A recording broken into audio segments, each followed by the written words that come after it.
Welcome to the Talkin VAWLS Network. My name is Boogie Bentley. The Nico era is officially here. Yeah, we got a little taste of it in the bowl game last year. We got to see him in some mop-up duty last year, but we got to see on Saturday what this offense is actually going to look like with Nico Iamaleava at the helm. 700 yards of total offense for just the third time in program history. Nico with the most passing yards ever by a quarterback in one half of football, and I've said it every time I've been in front of a camera since the game, and I'm going to continue to say it. 700 yards of total offense for just the third time in program history. Yes, it was Chattanooga, but Tennessee's played some teams like Chattanooga before in their history as a college football program. We've seen some guys come through here that know a little bit about playing the quarterback position. We've seen Peyton Manning. We've seen Casey Clausen, Condrez Holloway, Eric Ainge, Tyler Bray. We've seen a lot of guys like Heath Schuler roll through the University of Tennessee, but Nico, in his first ever start inside of Neyland Stadium, threw for more passing yards and a half than any one of those guys. And every one of those quarterbacks played against inferior opponents like Chattanooga. We didn't really see him get involved in the run game. He finished today 22 of 28, 314 yards, 3 touchdowns in one half of play, but didn't really get involved in the run game. Can he do it?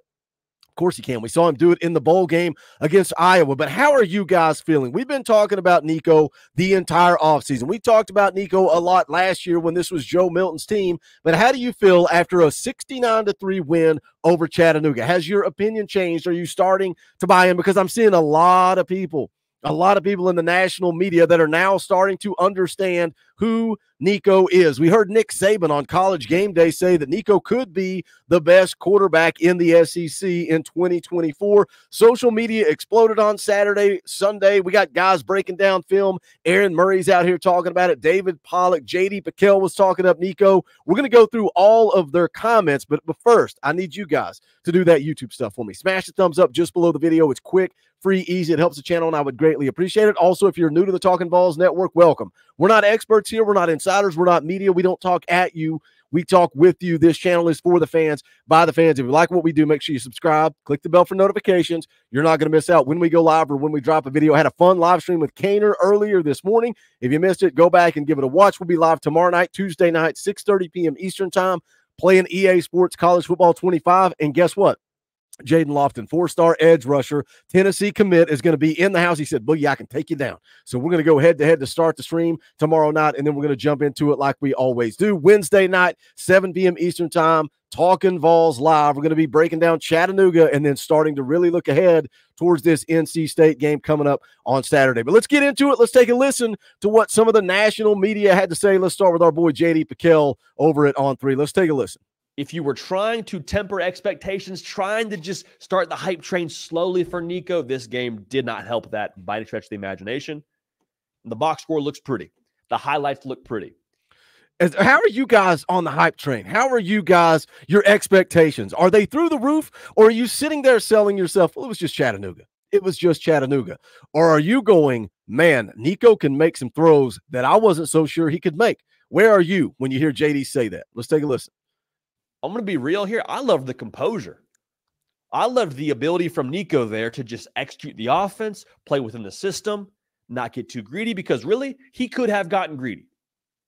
He could have gotten greedy. He could have kind of felt the moment and felt like he had to push it downfield and make a big play. And like, honestly, he got soft coverage all day long, meaning those corners were giving his receivers a pretty good cushion. They did not want to get beat deep. Nico just said, that's fine. We'll dink and dunk. And then when it does open up downfield, when you do come up to try and play the run, because Dylan Sampson's going for over 100 yards, at that point, then we'll make you pay, and we'll hit Dante Thornton for a deep shot, and so on and so forth. Soft coverage all day long. So Chattanooga's corners were playing soft. They were trying to prevent the deep ball. And directly from my notes in the postgame show, I talked about Nico's patience early. He was hitting Brew McCoy on a lot of quick stuff, and then he waited. But you hear JD talk about soft coverage, right? Chattanooga's corners didn't want to get beat over the top, so they were playing soft coverage. They were trying to prevent that. Tennessee had 8 plays that went over 20 yards. That's something that I talked about going into the game that I wanted to see. I want to see the big plays again. We didn't see them last year. We didn't see Joe Milton hit that many deep shots. I think I saw where Hubs wrote they hit 53 plays of 20 yards or more through 13 games last year. Nico got 8 in week 1 against a team that's playing soft coverage. I love his patience. I love the throws that he can make, the way he improvises, the way he slides out of the pocket, but keeps his eyes downfield, always looking to make a play. J.D. Piquel wasn't the only one talking up some Nico. Let's go take a look at this tweet from David Pollock. Says, I've seen a lot of hyped quarterbacks make great debuts. I haven't seen one better than Nico Iamaleava for ball football. Just finished the tape, and goodness gracious, it was good. I love you. You got to throw the disclaimer in. You have to. I know it's Chattanooga, but the kid is going to be a flat-out superstar. I seem to remember a certain high school coach that was around Nico that told us he was going to be a number 1 overall draft pick. I seem to remember that coach that was around Nico and Bryce telling us that he was going to be a Heisman Trophy winner at Tennessee, and so many people said, I got to see it. I got to see it to believe it. Now they're buying in. Now guys like David Pollock, guys like Aaron Murray, who we're going to take a look at next, are starting to buy in. This was one of my favorite plays from the game. Look at him hit Dante Thornton. Just picture perfect accuracy. Hits him in stride, allows him to continue his momentum and walk into the end zone with a touchdown. But again, they're attacking the middle of the field. The way he hit Thornton in stride. You know, on the morning show earlier this morning, if you missed it, Kaner pulled up the graphic showing the details of the completions and where Nico went with the football. I talked about it post-game show. Second drive, you had that 4-yard touchdown to Ethan Davis over the middle. Third drive, back-to-back. You hit Brazil on a play action. You came right back to the 36-yard touchdown to Thornton over the middle. You took a deep shot on the 5th drive to Brew McCoy over the middle. Nico ended the day 10 for 10 with 3 touchdowns on passes over the middle, and he was 4 for 4 when the ball went 10 yards or deeper over the middle. So picture perfect accuracy. I made a video last week talking about how this offense was going to be different. It was going to look different in 2024, and we've seen little glimpses of it in the scrimmages, in the clips that come out. Tennessee attacking the middle of the field. They didn't trust Joe Milton to do it last year. They just didn't. That's the way it was. That's the reality. That's the truth. They trust Nico. They trust him to make the right throws. They trust that he has the arm talent to make those throws, and that's what I love about this next clip. This is one that Coach Jay sent me. I've seen a lot of the national media breaking down this throw. I watched this entire breakdown from Aaron Murray before we started the morning show earlier today. Aaron Murray said the throws that this young man could make should scare everyone else in the SEC. He went on to say if he can be this good, as good as he was in the Chattanooga game, if he can be this good, Tennessee is a real contender in the SEC, and they should make a playoff push. Let's watch this short little 1.5-minute breakdown from Aaron Murray talking about Nico and this throw, which is absolutely incredible. Let's take a listen. Get Dagger right here. I believe he's going to run a wheel. But I want you to watch the depth of these linebackers and how they get underneath the throw. Like this ball, I say it shouldn't be thrown because I'm not as talented as Nico. Did you hear that? Did you hear what Aaron Murray just said? He said, I'm not saying this ball shouldn't have been thrown, but Aaron Murray wouldn't have thrown it because Aaron Murray doesn't have the talent level that Nico Iamaleava has. And I think Aaron Murray knows a little something about playing quarterback. Let's listen to that again. Shouldn't be thrown because I'm not as talented as Nico.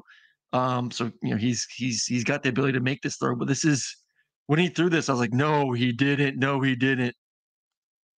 I mean, look right now. You can't tell me. Look, he's gearing up to throw the football. My man is just getting into his route, and look at the depth. There's about 2 yards of separation. 2 yards of separation right now between that linebacker and this route, but he sees all this space right here. I mean, that's seeing the window, seeing the throw. And this is unbelievable. I'm telling you, this is a sweet throw up and over those linebackers. Like I said, let's get the end zone view of this because it's just too sweet not to watch it from this angle. Unbelievable. I mean, just it's not there. It is not there at all. Linebackers dropping, everything's telling you to check it down or run it. I mean, look at this. He sees 1, 2, 3 linebackers dropping about 10 yards in depth. Look at that. That's what he gets paid $2 million a year for right there. These are guys that cover college football at a national level. These are guys that played. All three guys that I just got quotes and breakdowns from, all three guys played college football at an elite level. Nick Saban knows a little something about college football. And all these guys are telling us how good Nico is. We talk about the national media hating us. Maybe we've sucked. Maybe we've sucked for 20 plus years. And now we've got an elite quarterback. We've got a coach that knows how to evaluate and develop talent. He also knows a little something about scheming things up on X's and O's. We are seeing how good this offense can be. I feel like I've been saying it ever since Josh Heupel arrived. We did some special things in 2022, but what happens when we have elite talent, and that's not throwing shade at Hendo Cinco, but what happens when we have generational talent like Nico Iamaleava running the quarterback position? What happens when we have elite talent at wide receiver? What happens when we've got 5-star offensive tackles and elite running backs? We're about to find out in 2024 just how good this Josh Heupel offense can really be. I've been wanting to make this video ever since I saw all this stuff hitting social media. What do you think about it? Jump into the comment section. Let's talk about it. As always, do me a favor and smash the thumbs up on the way out the door. It does help this channel. You guys are attacking the comment section. If you don't have a question or a comment, just put a GBO in the comment section. Go check out the Talkin VAWLS merchandise, bonfire.com/store/Talkin VAWLS. You can also support the channel by becoming a member. Hit that join button. It's $1. That's it. That's what gives me the opportunity to jump on here on a Monday morning, do an hour live stream with Eric Kane, and then jump on here and make this video for the fans, by the fans, also fan funded and supported. Could not do it without you guys, but I appreciate you tuning in. That's going to do it for this one. This is the Talkin VAWLS Network. My name's Boogie Bentley. Go Big Orange.